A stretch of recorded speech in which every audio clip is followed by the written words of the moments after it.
Mesdames et messieurs, bonjour et bienvenue pour cette nouvelle édition d'Autour du monde Moyen-Orient pour ce jeudi, le 9 mai 2024. On commence notre sélection avec ce compte rendu.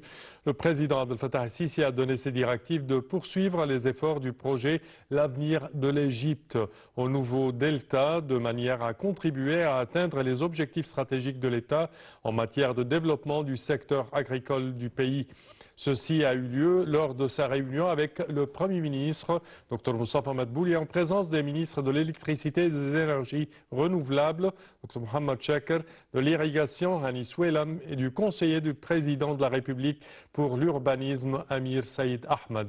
Pour plus de détails, voici un commentaire.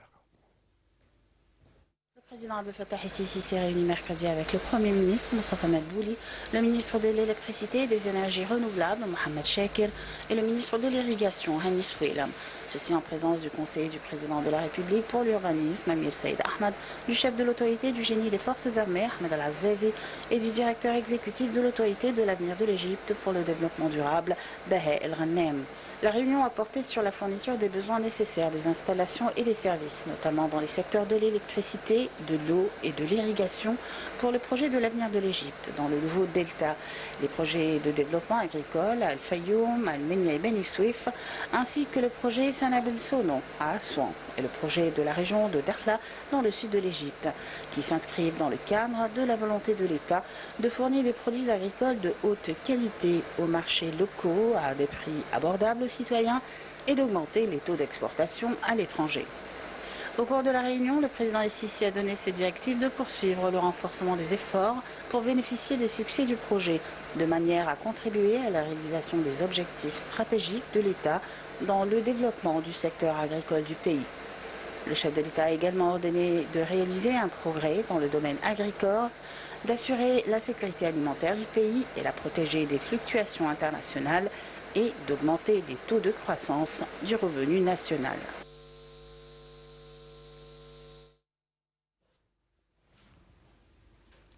Et à présent, pour plus d'explications sur ce sujet, nous avons le plaisir d'accueillir au bout du fil M. Nadim Samna, qui est expert en économie. Bonjour, M. Nadim. Il semble que nous avons un problème, on va essayer de le recontacter. Le ministre des Affaires étrangères, Sameh Choukri, a participé à un colloque organisé par la fondation Kemet Boutros-Ghali pour la paix et la connaissance sur les défis au Moyen-Orient en présence de l'ancien ministre français de la Défense et des Affaires étrangères et envoyé spécial du président français au Liban, Jean-Yves Le Drian. L'objectif du colloque est d'échanger les vues et d'examiner les développements dans la région dans le contexte de la guerre israélienne à Gaza et l'escalade militaire dans la ville palestinienne de Rafah. Dans son allocution, M. Le Drian a déclaré que le monde témoigne d'une transformation de l'ordre mondial et le retour des guerres les plus violentes au Moyen-Orient avec le conflit israélo-palestinien, en plus de la montée des tensions entre l'Iran et Israël ces dernières semaines et en Europe avec la guerre entre la Russie et l'Ukraine. Il a ajouté que cette situation exige une action commune de la part des personnes intéressées par la paix. Il a souligné que l'Égypte est un partenaire majeur de la France et joue un rôle essentiel dans les crises régionales, rappelant la contribution décisive de l'Égypte à la guerre contre le terrorisme, en plus de l'intérêt qu'elle porte à la stabilité au Liban. M. Le Drian a valorisé l'engagement de l'Égypte dans la lutte antiterroriste et le développement économique dont dépend la stabilité du Moyen-Orient, évoquant les conséquences terribles et inacceptables de la guerre à Gaza au niveau humanitaire et les répercussions potentielles d'une déstabilisation au Moyen-Orient. Il a jugé impératif le respect par Israël du droit international et son approbation d'un cessez-le-feu immédiat permettant ainsi la libération des otages et l'accès des aides en grande quantité et sans obstacle.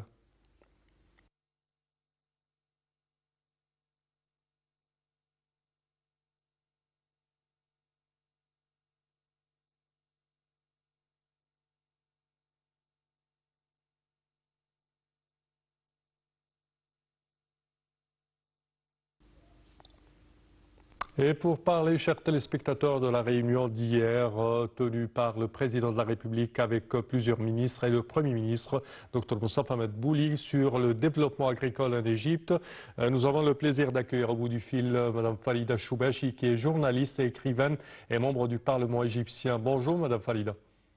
Bonjour à vous et bonjour à tous vos téléspectateurs. Merci à vous. Alors, quand on parle du développement agricole en Égypte, quelle est l'importance de ce développement? L'importance, la priorité de n'importe quel pays, c'est d'assurer l'autosuffisance. C'est-à-dire qu'on ne doit pas être dépendant de n'importe quelle force dans le monde, Certes. ou n'importe quel pays. Et c'est ce que fait maintenant le président Al-Sisi. Il fait de tout son possible pour mobiliser le peuple et les institutions et tout ce qui vit en Égypte pour assurer cette autosuffisance qui nous permet l'indépendance de nos décisions. Et comme nous voyons maintenant, l'indépendance dans nos décisions ont accueilli le respect du monde entier. Et ça, il faut approfondir cette direction et approfondir l'autosuffisance égyptienne. Parfait. Également, parmi les projets du développement agricole en Égypte figure le grand projet du nouveau delta. Si vous pouvez nous parler là-dessus. Ça, c'est un espoir. C'est un espoir qui était tellement attendu et qu'on commence à réaliser maintenant. Et ça, c'est une satisfaction, une joie pour tous les Égyptiens et aussi un facteur de fierté nationale. Et ça, c'est très bien pour nous. Et on attendait ça depuis très longtemps. L'Égypte est digne de ce progrès, de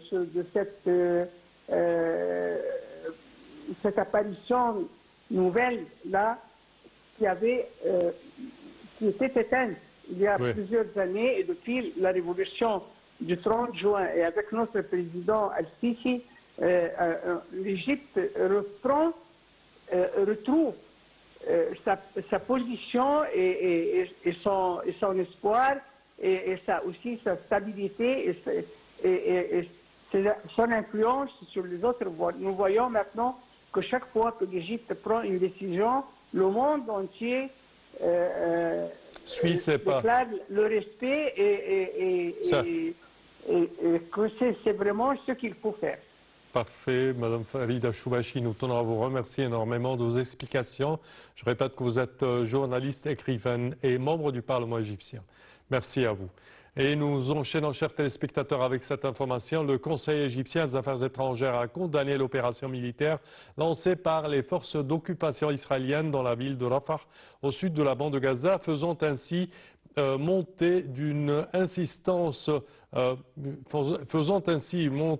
insistance étrange et répréhensible à poursuivre les combats malgré l'accord du Hamas à la proposition de cessez-le-feu soumise par les médiateurs, dans laquelle des efforts acharnés ont été déployés afin de parvenir à une trêve durable à l'intérieur de la bande de Gaza.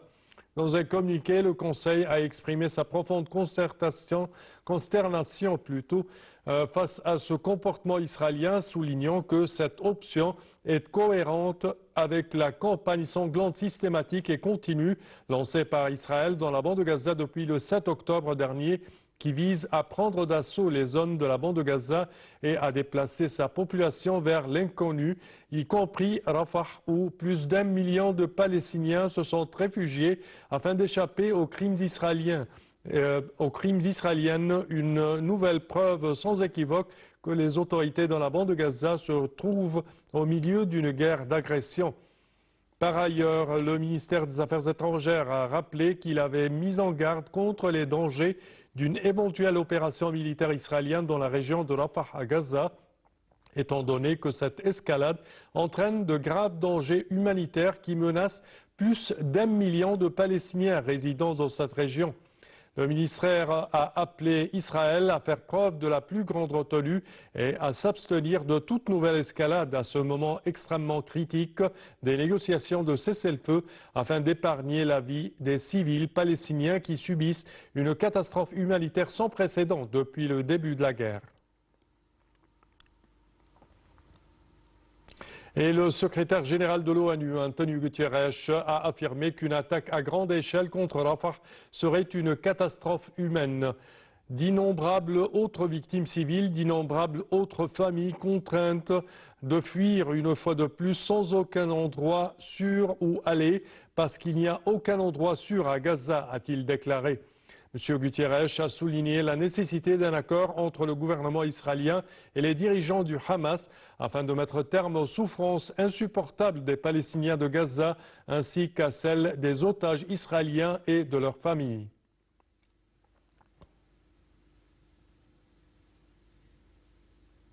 Et parallèlement, le Qatar a appelé hier la communauté internationale à agir pour empêcher un génocide à Rafah face à la menace d'une offensive d'ampleur de l'armée israélienne sur cette ville devenue refuge pour 1,4 million de Palestiniens à la lisière sud de la bande de Gaza.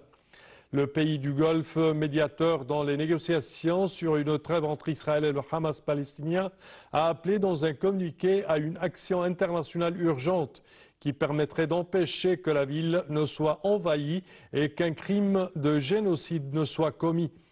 L'armée israélienne a multiplié les frappes aériennes hier dans plusieurs secteurs de la bande de Gaza, notamment à Rafah où elle a déjà déployé des chars mardi. L'appel du Qatar intervient alors que les médiateurs égyptiens, qataris et américains tiennent des discussions en vue d'un cessez-le-feu et d'une libération des otages retenus dans le territoire palestinien. Et les États-Unis ont suspendu la livraison d'une cargaison de bombes la semaine dernière après l'absence de réponse d'Israël face aux inquiétudes de Washington concernant une offensive annoncée sur Rafah dans le sud de la bande de Gaza. C'est ce qu'a déclaré mardi un haut responsable américain. Je cite, « Nous n'avons pas pris de décision définitive sur la façon de procéder concernant cette expédition », a-t-il ajouté. Cette décision a été prise alors que Washington s'oppose à une offensive d'ampleur préparée par les troupes israéliennes à Rafah. Washington a clairement indiqué qu'il ne soutenait pas une offensive sans un plan crédible pour protéger les civils qui s'y abritent. Joe Biden a réitéré sa position claire au Premier ministre israélien Benjamin Netanyahu lundi. Il a ajouté que Washington était particulièrement concentré sur l'utilisation des bombes les plus lourdes de 2000 livres et l'impact qu'elles pourraient avoir dans des environnements urbains denses comme nous l'avons vu dans d'autres parties de Gaza. Et au Liban, 5 membres du djihad palestinien et 2 du Hezbollah ont été tués hier dans des frappes israéliennes dans le sud du pays. Depuis le début de la guerre dans la bande de Gaza entre Israël et le Hamas le 7 octobre, des échanges de tirs opposent quotidiennement l'armée israélienne et au Hezbollah pro-iranien qui affirment soutenir le mouvement palestinien. De leur côté, les brigades Al-Quds, dont les membres sont présents au Liban, ont annoncé dans un communiqué hier soir que 3 de leurs membres ont été tués à la frontière avec la Palestine occupée dans le sud du Liban. La source sécuritaire a ajouté que 2 membres du Hezbollah ont été tués dans un autre raid visant la localité frontalière de Odyssée. Dans la soirée, le Hezbollah a confirmé que 2 de ses membres ont été tués par Israël, dont l'un originaire de la localité frontalière de Kfar Kila. Dans un communiqué hier soir, l'armée israélienne a indiqué que ses avions de combat avaient frappé tout au long de la journée des structures militaires dans lesquelles opéraient des membres du Hezbollah et d'autres structures militaires du parti, notamment dans les régions de Khiam et Odeissi.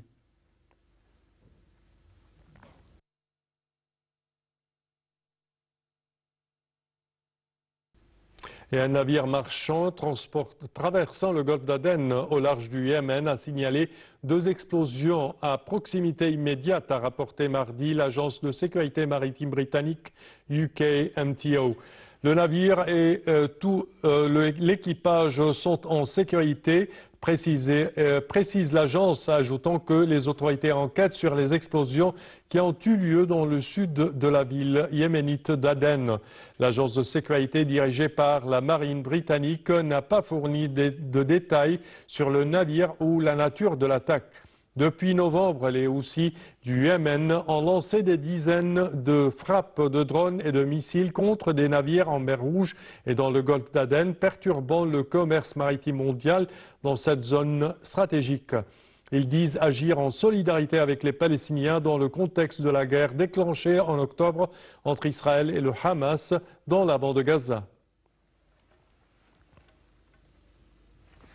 Et ceci conclut, chers téléspectateurs, notre édition d'aujourd'hui de Autour du monde Moyen-Orient.